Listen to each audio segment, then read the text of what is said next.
आज तक आप लोगों ने बहुत सारी वारदातें सुनी हैं, ऐसी ऐसी वारदात सुनी है। पहले मैंने एक कहानी आप लोगों को सुनाई है कि 4 लड़कियों ने मिलकर एक लड़के का रेप किया, यानी कि जो डांसर वाली कहानी थी देवरिया की। फिर कुछ समय बाद हमने ये कहानी सुनाई कि कुछ लड़कों ने मिलकर के लड़कियों का सामूहिक बलात्कार किया। लेकिन आज की जो सच्ची घटना निकल करके सामने आई है, वाकई रोचक है, अपने आप में हैरान कर देने वाली है, परेशान कर देने वाली है। दरअसल अगर आपकी उम्र 18 से अगर 20 साल की है, 18 से 24 साल की है, तो आप सतर्क हो जाइए, सावधान रहिए।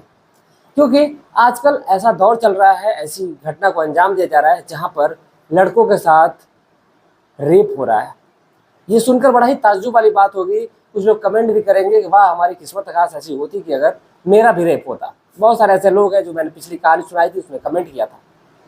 लेकिन आज भी सच्ची घटना है, दिल थाम करके बैठिएगा और ध्यान से सुनिएगा, क्योंकि अपने आप में दिल को दहला देने वाली है। क्योंकि एक लड़के के साथ जिस प्रकार की हैवानियत की जाती है, इसको सुनने के बाद वाकई दिल दहल जाता है।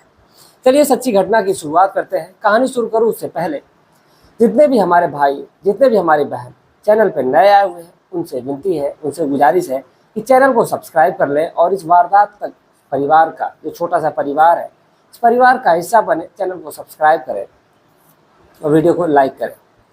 चलिए कहानी की शुरुआत करते हैं। नमस्कार, प्रणाम, मैं अविनाश। वारदात तक के एक नए एपिसोड में आज इस सच्ची घटना के साथ आप लोगों के बीच में आया हूँ। ये सच्ची घटना पंजाब की है।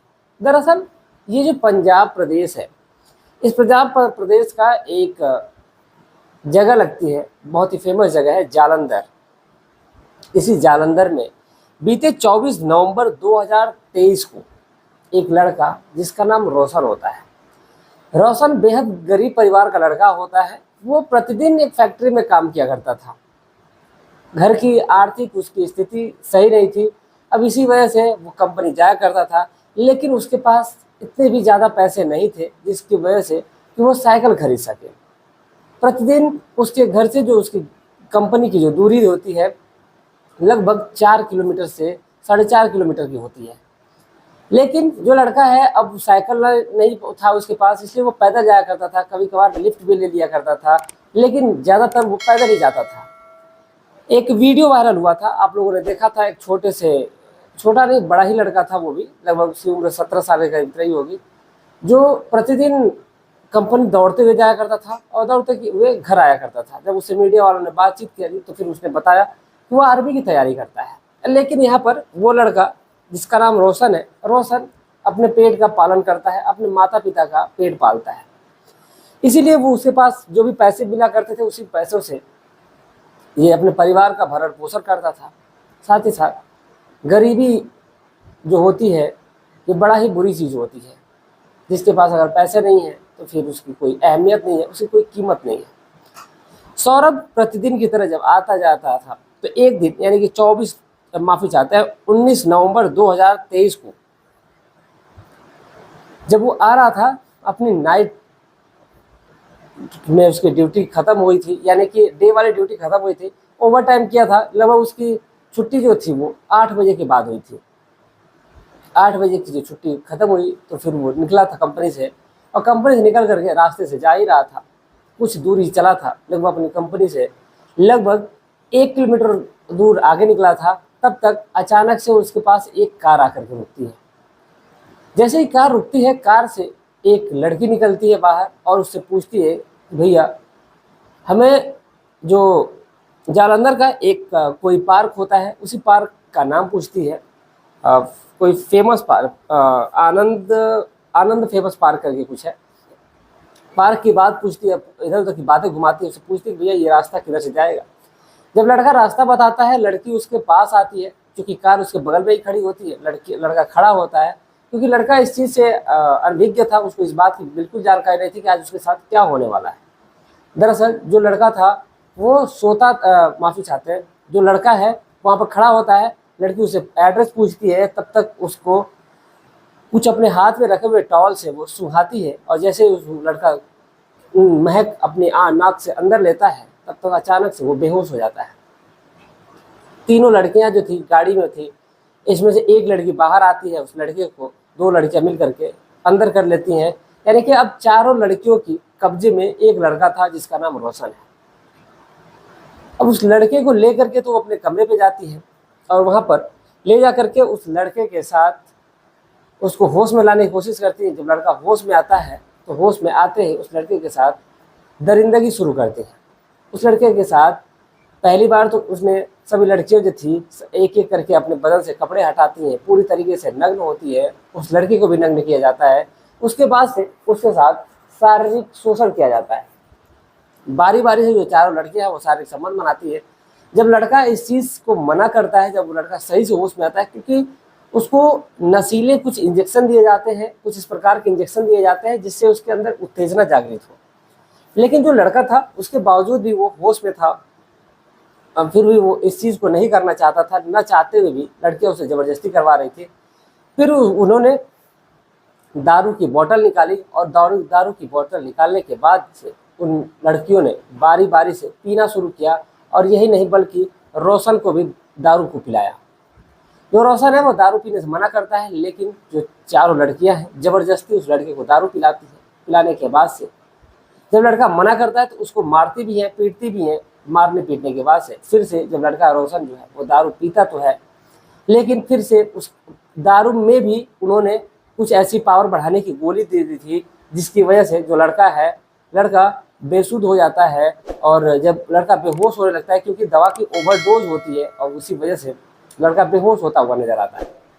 लेकिन लड़कियों के पास उसकी भी दवा होती है, दोबारा से इंजेक्शन दिया जाता है उस लड़के को और जो लड़का है वो जग जाता है। और उसके बाद फिर से उन लड़कियों ने बारी बारी से संबंध बनाया। यानी कि ये जो सिलसिला था वो पूरी रात चलता है और लगभग जब 5 बजने वाला होता है तो जो लड़कियों को लगता है कि अब सुबह हो जाएगी, तो फिर जो लड़कियां होती हैं उन्होंने फिर उस लड़के को कार में ठूसा और ठूस करके जिस जगह से उस लड़की को उठाई थी उसी जगह पे ले जा करके फेंक देती है। और फेंकने के बाद से अब जो लड़का है वो किसी तरह खुद को संभालता है। संभालते संभालते वो घर पहुंचता है, लेकिन वो इस बात की जानकारी पुलिस में नहीं देता है। सोचता है कि अगर इस बात की जानकारी अगर पुलिस में देगा तो फिर बड़ा ही गड़बड़ हो जाएगा। दरअसल वो जो 4 लड़कियां होती हैं, जिनमें एक का नाम प्रियंका होता है, दूसरे में खुशबू होता है, तीसरी का नाम निशा होता है, तो चौथी का नाम प्रियंका होता है। ये चारों लड़कियां जो होती हैं वो बारी बारी से जब उसके साथ से संबंध बना के जब उसको फेंकती हैं, तो जो लड़का है अब उसके पास इतने भी हिम्मत नहीं थी, उसके पास इतने भी पैसे नहीं थे कि वो जा करके अपना बयान जो है वो पुलिस में दे सके, क्योंकि पुलिस का पता ही सभी लोगों को है कि वो कितना काम स्लो होता है। और चूँकि लड़का अगर ये बात अगर जा करके थाने में अगर बोलता भी कि उसके साथ कुछ लड़कियों ने मिल करके रेप किया है, तो कोई भी सुनने वाला नहीं था। अब इसीलिए लड़का वहाँ जाता भी नहीं है, इसलिए उसने सोशल मीडिया का सहारा लिया और फिर उसने अपनी बात मीडिया के सामने रखी। जैसे मीडिया के सामने जब बात रखता है तो फिर ये बात आग की तरफ फैलने लगती है। जैसे ही पुलिस को इस बात की जानकारी मिलती है कि एक लड़के के साथ खुलेआम 4 लड़कियों ने उसको अगवा किया और रेप किया उसका, तो फिर पुलिस की टीम जो है वो एक्टिव होती है और एक्टिव होने के साथ साथ उन लड़कियों की खोजबीन जारी है। लेकिन पुलिस को अभी तक कोई सुराग हाथ नहीं लगा है और ना ही आगे ऐसी लगने की उम्मीद है, क्योंकि ये जो मामला है साल 2023 का है और ये साल 2024 आ चुका है। लगभग इस घटना को हुए 19 नवंबर की ये घटना हुई थी और आज है 29 अप्रैल। इतने महीने के अंतराल में यानी 6 महीने लगभग निकल जाते हैं, लेकिन फिर भी जो अपराधी हैं, एक तरह से वो अपराधी हैं चारों लड़कियां, वो भी अभी भी पुलिस की गिरफ्त से बाहर है, पुलिस के हाथ कुछ भी नहीं लगा है। तो इसको आप लोग समझ सकते हैं कि पुलिस कितने धीमे तरीके से काम करती है। पुलिस अगर चाहती तो ऐसी लड़कियों को तुरंत अरेस्ट कर सकती है और जब चाहे वो क्योंकि पुलिस के सामने से कोई बात छुपी नहीं है, पुलिस अपनी आंखें बंद करके रहती है। पुलिस अगर अपनी आंखें खोलती है तो सभी जो कातिल हैं उनकी आंखों के सामने होते हैं और पुलिस के लिए कोई भी चीज़ इम्पॉसिबल नहीं है। तो फिलहाल ये जो चारों लड़कियां हैं अभी भी पुलिस की गिरफ्त से बाहर है। जो लड़का है अभी भी उसको न्याय नहीं मिला है, लेकिन जो लड़का है अभी भी सदमे से बाहर नहीं आ पाया है। वो अब रास्ते पे चलता है, रोड पे चलता है तो उसको अब डर सा लगता है कि आखिर अगला नंबर फिर से ना मेरा आ जाए, या फिर जो लड़के हैं अगर 18 से जो 20 साल के लड़के हैं, वो जो लड़के हैं सभी के सभी गायब हो जाते, होंगे, या ये सोच करके वो लड़का डर रहा है कि कहीं आज कोई किसी और लड़के की बारी होगी, क्योंकि जो चारों लड़कियां हैं उनका जो ग्रुप है वो लगभग 20 से 23 साल 24 साल की लड़कियां ही हैं बस वो, और वो सारी ऐसे कारनामे करती हैं। तो अभी भी जो अपराधी है वो पुलिस की गिरफ्त से बाहर है। जाते जाते कुछ हमारे दोस्त हैं जिन्होंने कमेंट किया है, मैं उनके नाम लेना चाहूँगा। इस पूरे घटनाक्रम को सुनाने का उद्देश्य किसी की भावनाओं को ठेस पहुँचाना नहीं है, बल्कि आपको जागरूक करना है, आपको सचेत करना है कि आप जहाँ भी रहें स्वस्थ रहें, सुरक्षित रहें, अपना ख्याल रखें, अपने परिवार का ख्याल रखें। और जाते जाते कुछ हमारे जो दोस्त हैं जिनके मैं नाम लेना चाहूँगा। हाँ, राजेश कुशवाहा जी हैं, विनय राजभर जी हैं, सतीश कुमार जी हैं, शैलेंद्र पासवान जी हैं, चंदन कुमार जी हैं बिहार से ही हैं, प्रवेश कुमार गुजरात से हैं, रामलखन ठाकुर जी हैं, राजेश कुमार यादव जी हैं, ये कबीर नगर से हैं, राधे श्याम जी हैं, आमिर खान जी हैं, रामराज सिंगर जी हैं, और कुंदन वर्मा जी हैं, बालघाट संत कबीर नगर से ये भी हैं, किरण यादव जी हैं, कैलाश कुमार जी हैं, विजय राजभर जी हैं, ये छपरा बिहार के रहने वाले हैं, विनय कुमार यादव जी हैं छत्तीसगढ़ से, रामविलास जाट जी हैं, संजय यादव जी हैं, ये गाजीपुर से हैं, यानी गाजीपुर जो है वो वीरों की धरती है। तो आप लोग अपना नाम, अपने प्रदेश का नाम इस प्रकार से जरूर लिखिएगा कि आपका जो प्रदेश है, आपका जो ज़िला है वो किस नाम से फेमस है, क्या नाम से जाना जाता है। मैं आपके ज़िले का नाम इस पूरे वारदात परिवार के साथ शेयर करूँगा, साझा करूँगा।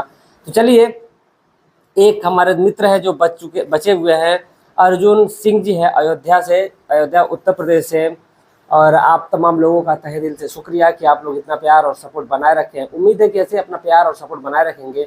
मिलते हैं एक और सच्ची घटना के साथ, तब तक के लिए जय हिंद, जय भारत।